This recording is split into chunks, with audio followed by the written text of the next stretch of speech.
நான் இதை சில புக் ஃபேரில் சொல்கிறேன். ஒரு டிஓ இருக்கிறார் மேடம், சிவகாசியில் சந்தித்தேன் அவரை. ஜான்னு பேர். அவர் என்ன பண்ணுறாரு, டெய்லி ஒரு வாய்ஸ் ஓவர் போடுறாரு டீச்சர்ஸ்க்கு, முதல்வர்களுக்கெல்லாம். அவர் போட்ட வாய்ஸ் ஓவர் எனக்கு ஒரு வாட்டி வந்தது, நல்லா இருக்கு சார், எனக்கும் போடுங்கன்னு சொன்னேன். எனக்கு அவர் டெய்லி ஒரு வாய்ஸ் ஓவர் போடுவார். அந்த வாய்ஸ் ஓவர் 10-15 வந்திருக்கு. 2 மேட்ரு மட்டும் சொல்கிறேன், உங்கள் வாழ்க்கையில் மாற்றம் வருதான்னு பாருங்கள். என் வாழ்க்கையில் மாற்றம் வந்திருக்கு. 2. ஒன்று, பீகார் பழங்குடியினர் மத்தியில் ஒரு கதை நிலவுகிறது. நம் பாட்டிமார்கள் எல்லாம் நமக்கு கதை சொன்னார்கள் தெரியுமா? அழகான கதைகள்ங்க.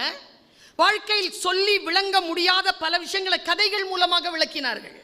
ஒரு பழங்குடி, பீகார் பழங்குடி, ரொம்ப புத்திங்க. அது நான் சொல்ற 2 விஷயமும் ரொம்ப புத்தியான விஷயம். ரொம்ப பிரார்த்தனையோட சொல்றேன். இதை ஒரு புறா கூட்டம் இருந்துச்சான்.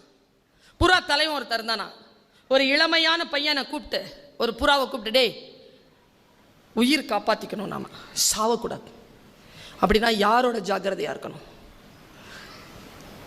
அந்த இளைய புறா சொல்லிச்சான், குறி வைக்கிறான்ல வேட்டைக்காரன், அவன்கிட்ட ஜாக்கிரதையாக இருக்கணும். ஏன்?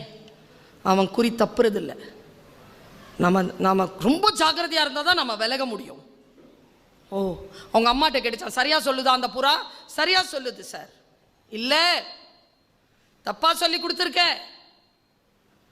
என்ன தப்பா சொல்லி கொடுத்துட்டேன்?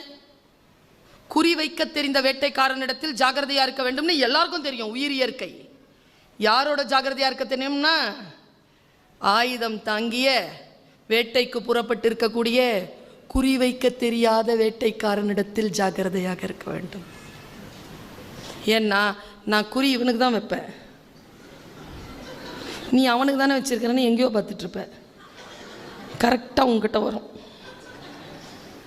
குறி வைக்க தெரிந்தவர்களிடத்தில் இல்லை, அதிகாரம் வைத்துக்கொண்டு அந்த அதிகாரத்தை எப்படி பயன்படுத்த வேண்டும் என்று தெரியாமல் இருப்பவர்களிடம் மிகுந்த ஜாகிரதையாக இருக்க வேண்டும் என்று இந்த பழங்குடி கதை நமக்கு சொல்கிறது. அறிவுங்க, புத்தி.